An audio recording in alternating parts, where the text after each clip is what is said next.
Hariom.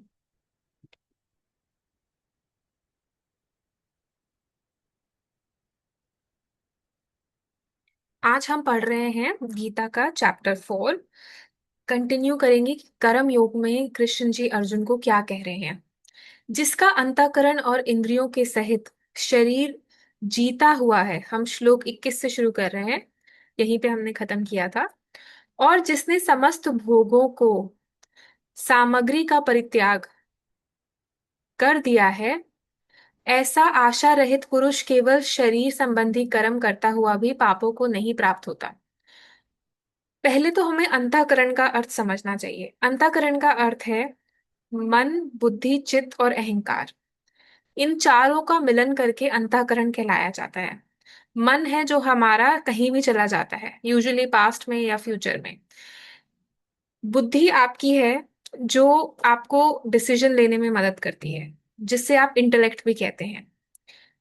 Then तीसरा है हमारा चित्त, जो है हमारी मेमोरी स्टोरेज, जहां पे हमारी सारी memories conscious, unconscious, subconscious mind में अ, रखी गई हैं। तो सब कॉन्शियस माइंड को चित्त कहते हैं। तीसरा है अहंकार। अपने को आप ये मायावी शरीर, मायावी मन, बुद्धि, इससे जब जानते हैं तो आप अहंकार में हैं। जब आप जान जाएंगे कि आप ना तो ये मन है, ना तो बुद्धि है, और ना ही ये शरीर है, तो आप एक्चुअली में एक मुक्त पुरुष हैं। इन्हीं को इंद्रियों के सहित शरीर जो है, अंतःकरण और इंद्रियों के सहित शरीर जीता हुआ है, जिसका अर्थ है अंतःकरण इस मन, बुद्धि, चित्त, अहंकार प्लस इंद्रियां जो कि आपका शरीर। इससे अगर आप जीते हुए हैं, और जिसने समस्त भोगों की सामग्री का परित्याग कर दिया है। परित्याग मीन्स अंदर से त्याग। ये नहीं कि आप कोई व्रत रखें, पूजा करें, ये करें। बाहर से त्याग का अर्थ कभी त्याग नहीं है। उसमें आपको त्याग का भी त्याग करना है। अंदर से आपको सारे भोगों का त्याग करना है। इंद्रियों से जितने भी आप भोग ले रहे हैं, ऐसा आशा रहित, आशा रहित जिसकी कोई डिजायर्स नहीं है अपने, वो पुरुष केवल शरीर संबंधी कर्म करता हुआ भी पापों को नहीं प्राप्त होता है। इसी में ही सारा समस्त ज्ञान है कि हम कर्म करते हुए भी कर्म नहीं कर रहे हैं। अगर आप ये जान जाएं, अगर आप ये समझ जाएं कि मन, बुद्धि, चित्त और अहंकार और ये शरीर आप नहीं हैं, आप ये शरीर नहीं है, उस दिन जब ये पूर्ण समर्पण आप कर देंगे, तब आप समझेंगे ज्ञान अपने आप उदय होगा आपके अंदर। और उस आशा रहित पुरुष को कर्म करते हुए भी पापों की प्राप्ति नहीं होती। यही कृष्ण जी अर्जुन को समझा रहे हैं। कर्म योग भी पूरा ज्ञान से ही संबंधित है। अंदर ज्ञान ही है, उसके बिना कुछ भी नहीं है। कोई भी चीज करने के लिए आपको ज्ञान चाहिए। कर्म करने के लिए, या फिर कर्म करने के लिए, या कुछ भी भक्ति करने के लिए, किसी भी चीज के लिए ज्ञान के बिना करी हुई चीज वो अधूरी है। जो बिना इच्छा के अपने आप प्राप्त हुए पदार्थ में सदा संतुष्ट रहता है। जो भी आपको दिया गया है, इस समय आपको जो भी मिला है उसमें आप संतुष्ट हैं। अब इसमें जानना ये जरूरी है कि इसका मतलब ये नहीं है कि आप संतुष्ट हैं तो आप वहीं रह जाएं। अगर आपको आगे बढ़ना है, आगे चीजें चाहिए, तो कोई गलत बात नहीं है, लेकिन इसका मतलब ये नहीं है कि आप जो अभी करंट स्टेट है उसमें दुखी रहें। अगर आपके पास 1 BHK है इंस्टेड ऑफ 5 BHK, तो इसका मतलब ये नहीं कि आपको दुखी रहने की जरूरत है।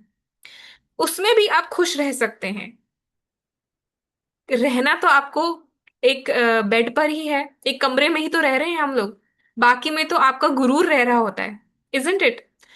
तो जो भी आप रहना चाहते हैं, जैसे भी जितने भी पदार्थ हैं, इसमें अगर आप आशा रहित रहेंगे और जो आपको मिला है उसमें संतुष्ट रहेंगे, तो ऑलरेडी आप जी रहे हैं। आप ऑलरेडी वो जीवन जी रहे हैं। यही संतुष्टि का अर्थ है। जब आवे संतोष धन, सब धन धूल समान। जिस दिन आपको पता चलेगा जो आपके पास है, जो परमात्मा ने दिया है, वही वही सर्वज्ञ आपके लिए सही था, तब आप समझेंगे कि यही संतोष धन है, असली धन वो है। उसके बाद आप कहीं खोजेंगे नहीं, पीस आपको ढूंढने की जरूरत नहीं पड़ेगी, वो आपके अंदर है।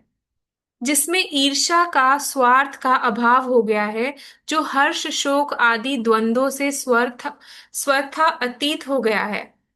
ईर्ष्या का और स्वार्थ का अभाव हो गया है। ईर्ष्या कब होगी आपको? जब आप अपने से संतुष्ट नहीं हैं जो आपके पास है। When you are always comparing yourself with others, which means you don't have a self identity. हमारी अपनी आइडेंटिटी की कमी है, इसीलिए हम लोग दूसरों में चीजें ढूंढते हैं।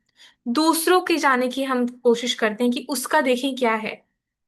जब आप खुद से संतुष्ट हैं, खुद जहां है उससे संतुष्ट हैं, तो आपको ये चीजें नहीं सोचनी पड़ेंगी। जो हर्ष शोक आदि द्वंद्वों से सर्वथा अतीत हो गया है, ऐसा सिद्धि और असिद्धि में सम रहने वाला कर्म योगी कर्म करता हुआ भी उनसे नहीं बंधता। तो ऐसा सिद्धि और असिद्धि में सम रहने वाला कर्म योगी, सिद्धि मीन्स इसने पाई है सिद्धियां, ये जो सिद्धि है आपको माया मिली है वो, या जिसमें नहीं है, वो दोनों में कर्म करता है, वो कभी भी कर्मों में बंधता नहीं है फिर। जिसकी आसक्ति सर्वथा नष्ट हो गई है, जो देह अभिमान और ममता से रहित हो गया है, जिसका चित्त निरंतर परमात्मा के ज्ञान में स्थित रहता है, ऐसा केवल यज्ञ संपादन के लिए कर्म करने वाले मनुष्य के संपूर्ण कर्म भली भांति विलीन हो जाते हैं। इसका अर्थ जान लीजिए, बहुत आसान है समझना हर चीज को, लेकिन अप्लाई करना बहुत मुश्किल है। हमारा अनुभव ही हमें ज्ञान का रास्ता दिखा सकता है।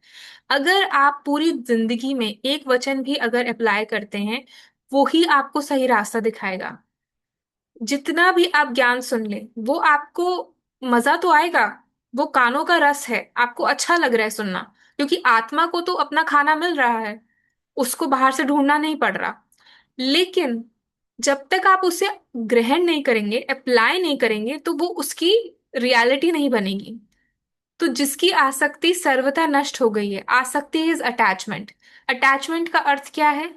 कि आप अंदर से किसी चीज को पकड़ना नहीं चाहते। पकड़ना ही अटैचमेंट है। आपके पास कोई चीज है, मेरे पास ये माला है, अभी ये माला है तो मैं खुश हूं, अगर ये नहीं है तो मैं रो रही हूं, मैं बहुत दुखी हूं, मैं बहुत अपसेट हूं। ये आ सकती है। अगर ये माला है तो अच्छी बात है, नहीं है तो भी अच्छी बात है। ये नहीं होती तो क्या होता? तो कुछ और होता। यही हमारी अटैचमेंट है। बाहर से वस्तु आपकी वैसी है, सारी चीजें आपके पास वैसे ही होंगी, लेकिन अंदर से आप डिटैच हो गए हैं। ये है एक्चुअल अटैचमेंट।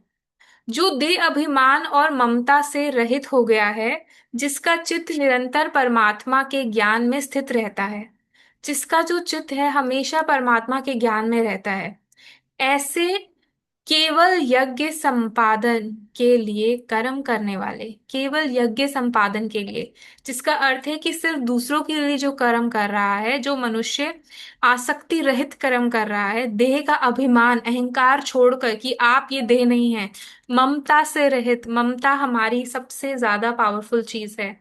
एक माँ के अंदर, एक फादर के अंदर भी ममता होती है, ऐसा नहीं है। अपने बच्चे के लिए ममतत्व होना, ममता रहित, जो कि मोह का बीज है, जो भी आप कर्म कर रहे हैं, और हमेशा ज्ञान में स्थित रहकर।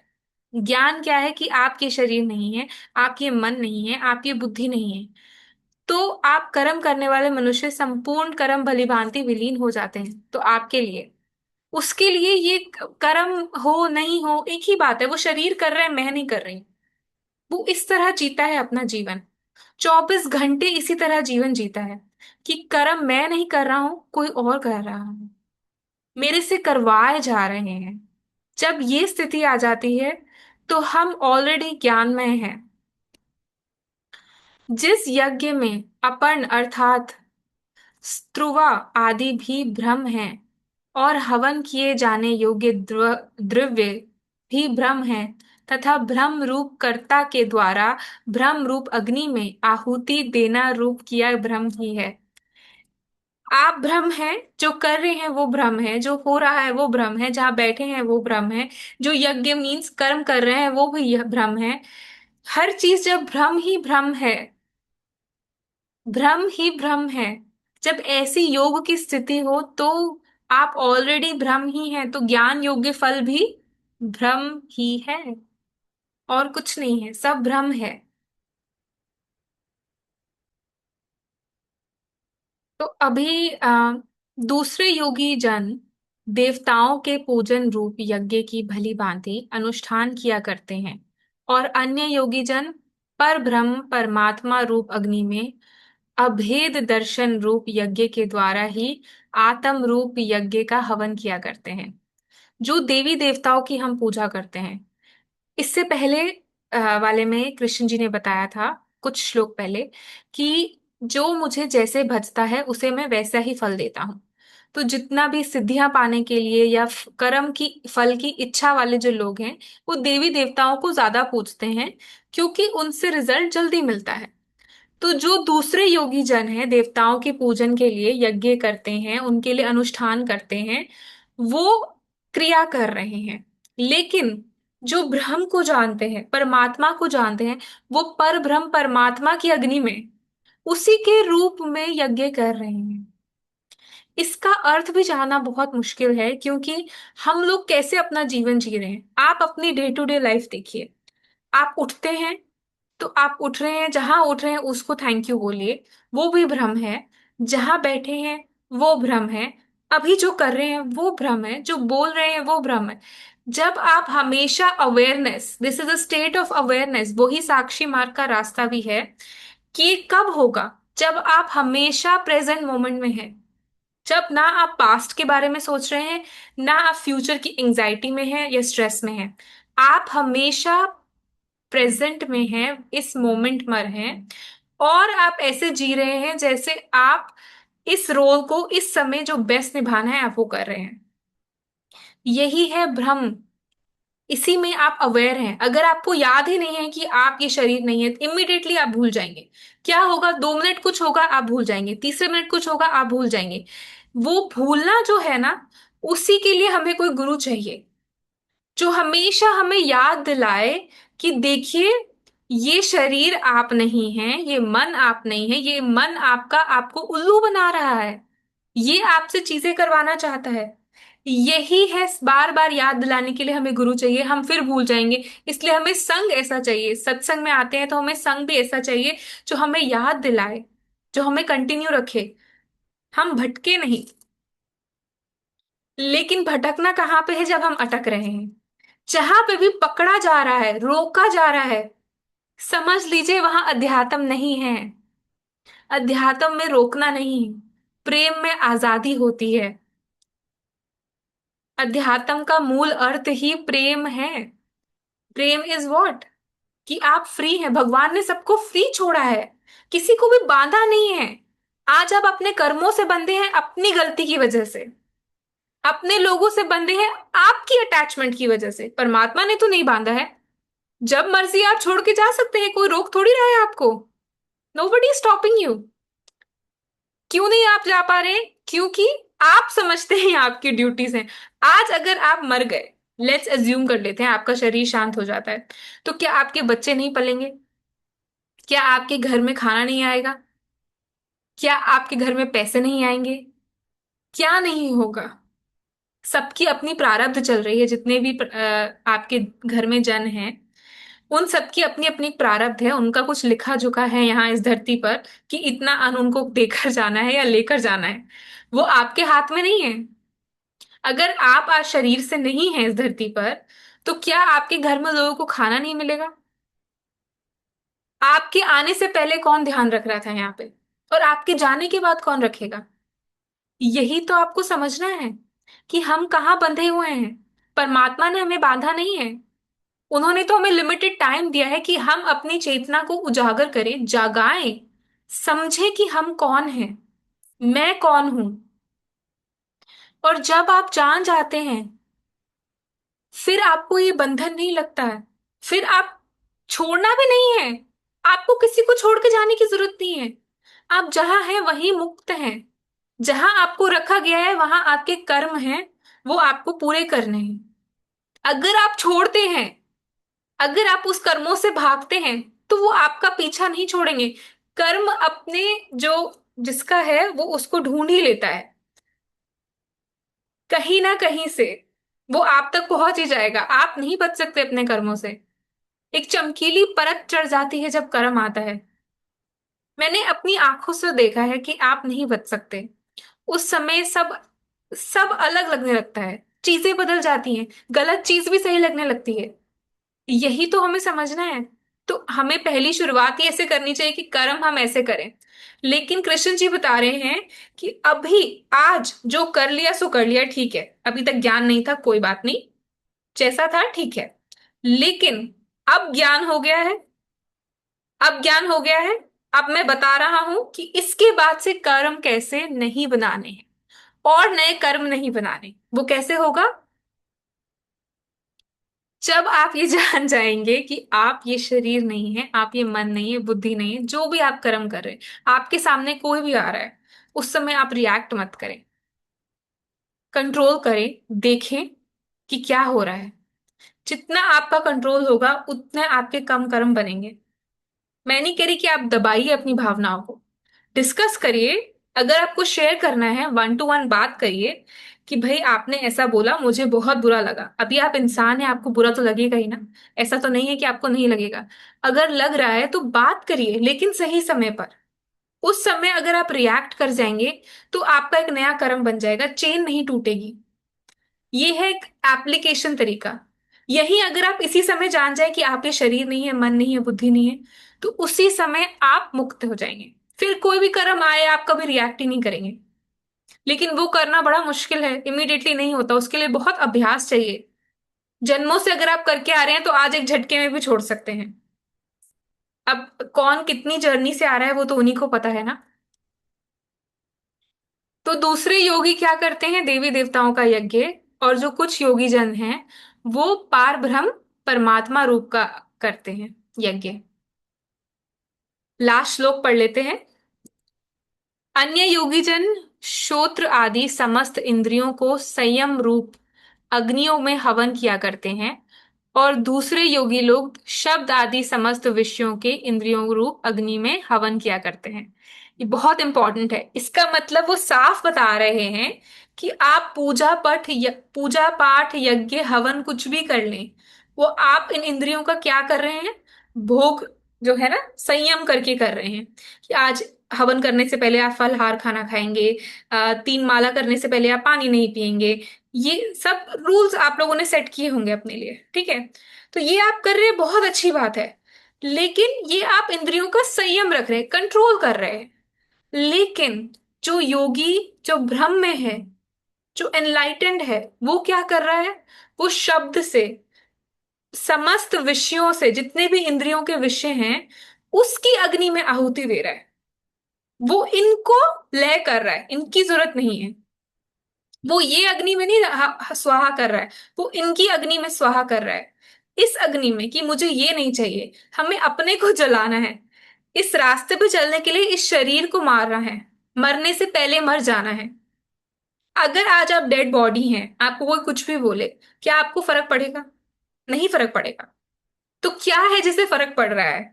वो आपका मन, अहंकार, उसको फर्क पड़ रहा है इस समय। जब आप नहीं है शरीर से, आप शरीर में नहीं है अपने, तो क्या नहीं है? ना मन है ना अहंकार। तो वो चीज चली गई है। लेकिन अभी वो चीज है, उसी को खत्म करना है। इसे कहते हैं मरने से पहले मर जाना। और यही कृष्ण जी कह रहे हैं। जो बाकी योगी करते हैं वो इंद्रियों का संयम रख के हवन करते हैं।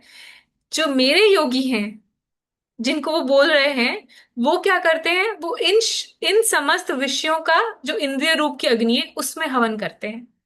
तो आप कौन सी अग्नि में हवन करना चाहते हैं?